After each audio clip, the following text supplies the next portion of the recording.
जैसा कि हम लोग जानते हैं, वतन अजीज़ हिंदुस्तान में एक बड़ा तबका ऐसा है उर्दू जिसकी मादरी ज़बान है। मादरी ज़बान के ताल्लुक से महात्मा गांधी ने कहा था कि बच्चा मादरी ज़बान को अपनी माँ के दूध के साथ पीता है। ख्वाजा गुलामुस सैयदैन ने बात उससे आगे बढ़कर कही कि मादरी ज़बान को बच्चा अपनी माँ के दूध के साथ पीता है और हज़्म करता है। लेकिन अफसोस के साथ हम देखते हैं हमारे माशरे का हाल कि हमें उर्दू से दूरी नज़र आती है। मैं हमारे जो स्टूडेंट्स ख़ास तौर से इस प्रोग्राम को देख रहे हैं उनसे गुजारिश करना चाहूँगा कि ज़्यादा से ज़्यादा उर्दू पढ़ें और ज़्यादा से ज़्यादा उर्दू बोलने की कोशिश करें, उर्दू को ज़्यादा से ज़्यादा बरतें। जैसा कि मुश्ताक करीमी साहब ने मुझे हुक्म दिया कि मैं मुताला बेदारी मुहिम के ताल्लुक से आपके सामने बात रखूं। सबसे पहले मैं कहना चाहूँगा कि ये जो हमारी तहरीक है बच्चों में उर्दू किताबों को पढ़ने का रुझान पैदा करने और उसको बढ़ावा देने की, ये तहरीक मुश्ताक करीमी साहब से ही शुरू हुई।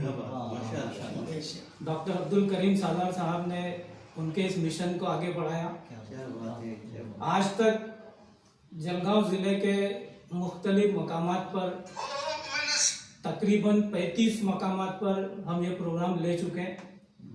लाखों रुपये की किताबें बच्चों में तकसीम करा चुके और अल्हम्दुलिल्लाह उसका फ़ायदा भी हमारे सामने आया।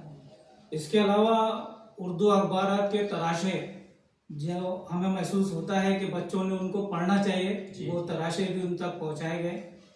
इसके अलावा मुल्कगीर सतह पर जो उर्दू मैगज़ीन शाये होते हैं, ऐसे 17 मैगज़ीन हमने उर्दू प्राइमरी स्कूलों में जारी करवाए।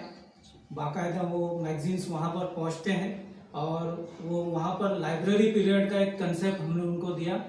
बच्चों को एक जगह जमा किया जाता है, उनको कुछ कहानियों की किताबें, कुछ मैगज़ीन दिए जाते हैं और बच्चे उर्दू का मुताला करते हैं। इस तरह से ये सिलसिला मुताला बेदारी का जारी है। ये जो कारवां है हमारा मुताला बेदारी मुहिम का, हम इसे छुट्टियों के दौरान करते हैं ताकि बच्चे छुट्टियों में पढ़ना लिखना छोड़ देते हैं, किताबों से दूर हो जाते हैं। ऐसे वक्त में हम उनके हाथ में किताबें थमाते हैं और अल्हम्दुलिल्लाह बच्चे जो है बहुत बढ़ चढ़ कर उसमें यानी एक प्यासे की तरह उसको हासिल करते हैं, किताबों को और पढ़ते हैं। जज़ाकल्लाह।